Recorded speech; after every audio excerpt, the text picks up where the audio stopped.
বন্ধুরা, শুভ্রা রিমলি একাডেমিতে আপনাদেরকে স্বাগত। আমরা চলেছি 2024-এর নিউ দীঘায়। 2024-এর নিউ দীঘার সমুদ্র সৈকত এবং জগন্নাথ মন্দিরের এখন কি অবস্থা সেই সম্পর্কে আপনারা জানতে পারবেন। আপনারা বাস বা ট্রেনেও যেতে পারেন। আমি সাধারণত বাসেই গেছিলাম। বারাসাত থেকে এসি বাসের ভাড়া 350 টাকা।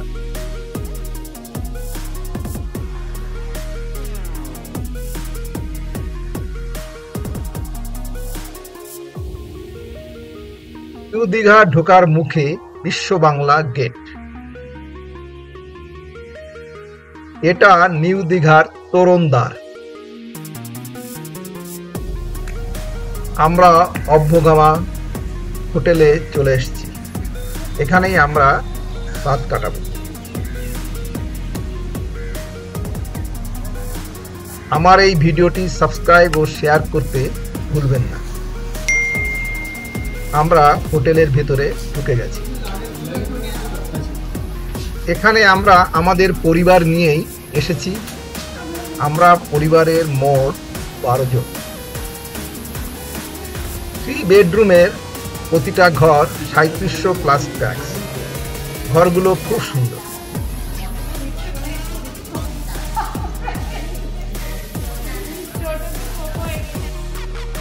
আমরা বেরিয়ে পড়েছি নিউ দীঘার জগন্নাথ মন্দির দেখতে। এটা অবশ্য এখনো পুরোপুরি তৈরি হয়নি। জগন্নাথ মন্দির হলো জগন্নাথকে উৎসর্গ করা একটি হিন্দু মন্দির। এই মন্দিরে পুজো করা হয় জগন্নাথ বিষ্ণুর একটি রূপ। হিন্দু ধর্মের সর্বোচ্চ দেবত্বের একটি। মন্দিরটি ভারতের পশ্চিমবঙ্গ রাজ্যের দীঘা শহরের সমুদ্র সৈকতে অবস্থিত।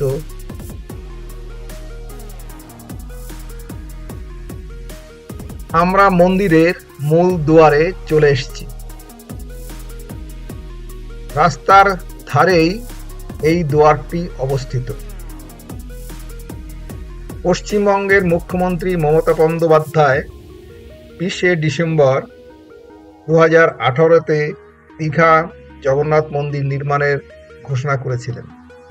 মন্দিরের বিশদ প্রকল্প প্রতিবেদন 2019-এর আগস্টের মধ্যে সম্পন্ন হয়েছিল।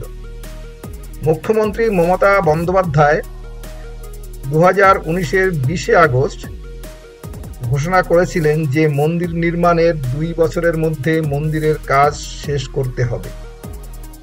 সমুদ্র তীরে পুরনো জগন্নাথ মন্দিরের জায়গায় একটি নতুন মন্দির নির্মাণের কথা ছিল, তবে পরিবেশগত বিধিনিষেধের কারণে সেখানে মন্দির নির্মাণ করা যায়নি। পরে দীঘা রেলওয়ে স্টেশনের পাশে মন্দির নির্মাণের জন্য জমি নির্বাচন করা। দীঘা শঙ্করপুর উন্নয়ন কর্তৃপক্ষ মন্দিরের জন্য 20 একর জমি দিয়েছে। মন্দির নির্মাণের ভার দেওয়া হয়েছিল Paschimbanga housing infrastructure development corporation অর্থাৎ হিডকোকে। রাজ্যের মন্ত্রী অখিল গিরি রাজ্য সরকারের উদ্যোগে 2022 সালের মে মাসে শুভ অক্ষয় তৃতীয়া তিথিতে জগন্নাথ মন্দির নির্মাণ কাজ শুরু করেছিলেন। নির্মাণ ব্যয় হিসাবে 200 কোটি টাকা বরাদ্দ করা হয়েছিল। এই মন্দিরের উচ্চতা 65 মিটার বা 213 ফুট। রাজস্থানের বংশী পাহাড়ের বিখ্যাত বেলেপাথর এই মন্দির নির্মাণে ব্যবহার করা হয়েছে। মনে হয় 2025 সালে রথযাত্রার সময়ই এই মন্দিরটি উদ্বোধন হবে। এটা দীঘার রাতের চিত্র।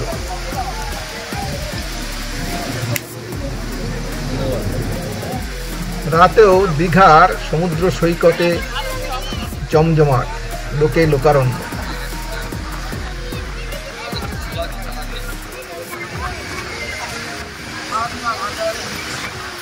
সমুদ্র সৈকতে দোকানদাররা তাদের জিনিসপত্র সাজিয়ে বসে আছে। ঝলমলে আলোর রোশনায়ে সমুদ্র সৈকত ফুটে উঠেছে।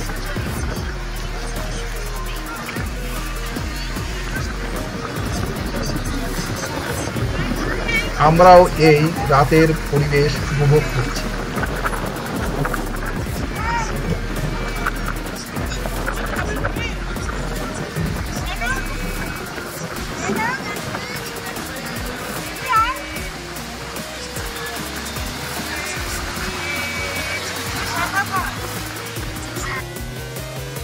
স্নিগ্ধ সকালের নিউ দীঘার সমুদ্র সৈকত।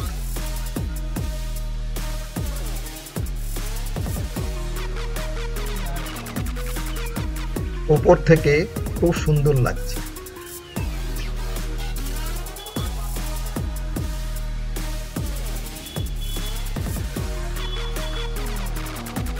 নিউ দীঘাকে খুব সুন্দরভাবে সাজিয়ে তোলা হয়েছে।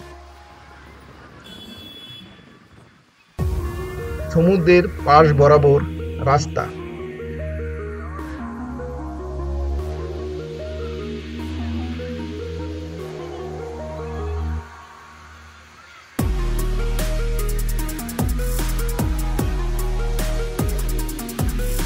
সবাই সমুদ্রে স্নান করছে।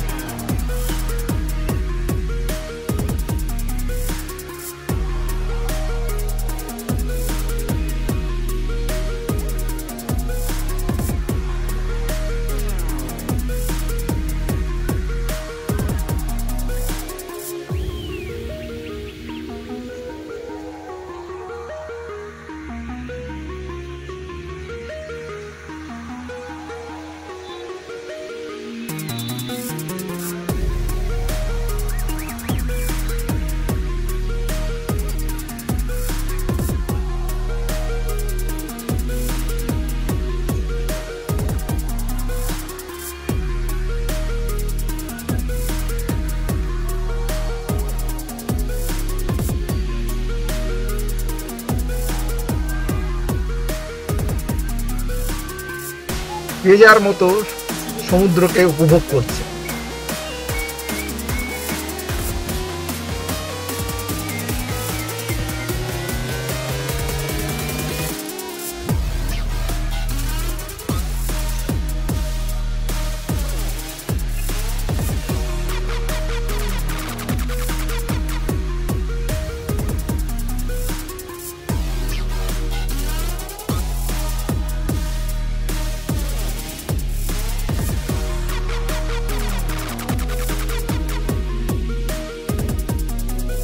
এটা সমুদ্র সৈকতের ওয়াচ টাওয়ার। এখানে বসেই দর্শনার্থীদের গতিবিধি লক্ষ্য করা হয়।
সমুদ্রের গর্জন খুব ভালোই লাগছে।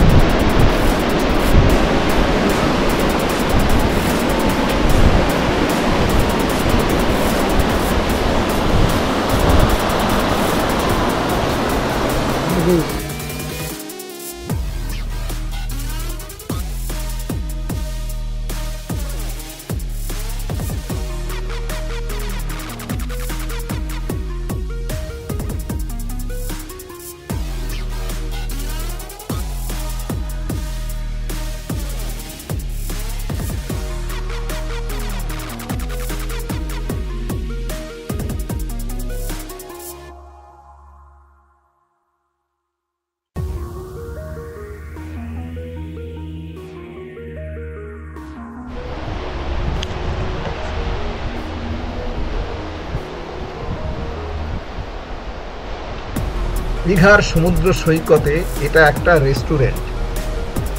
দেখে মনে হচ্ছে পঙ্খিরাজের জাহাজ।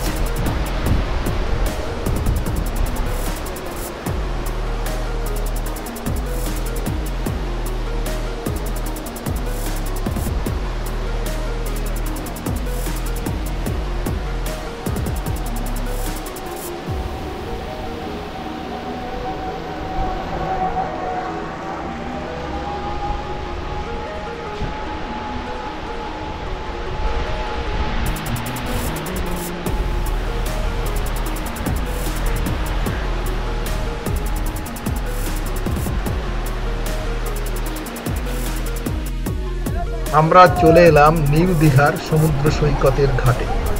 এখানে প্রচুর লোক জমায়েত হয়েছে। এখানে স্পিড বোট রাইড আছে, সবাই দাঁড়িয়ে আছে।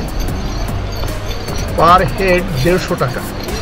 1 ঘন্টা ঘোরাবে, কিন্তু না, 2 কিলোমিটার গিয়েই ওরা ফিরে আসবে।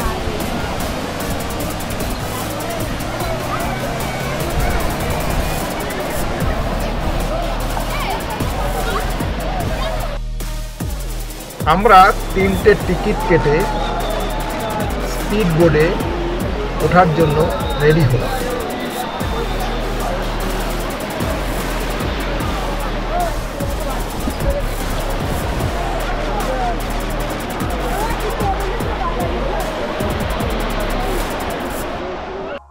লাইফ জ্যাকেট পরে উঠে পড়েছি। এখন সমুদ্রের 2 কিলোমিটার দূরে যাওয়ার পালা।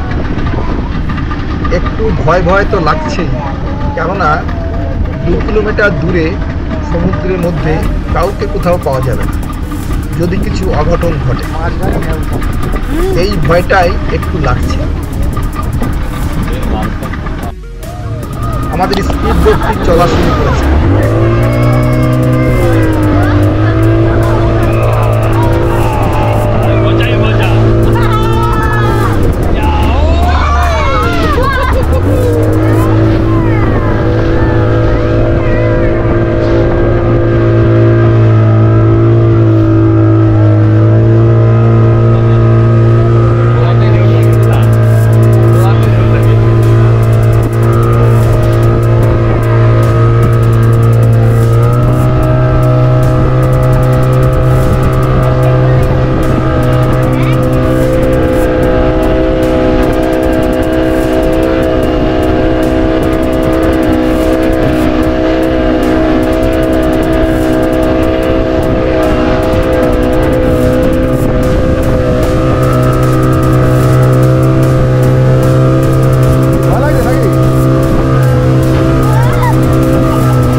আমরা যেন হাফ ছেড়ে বাঁচলাম।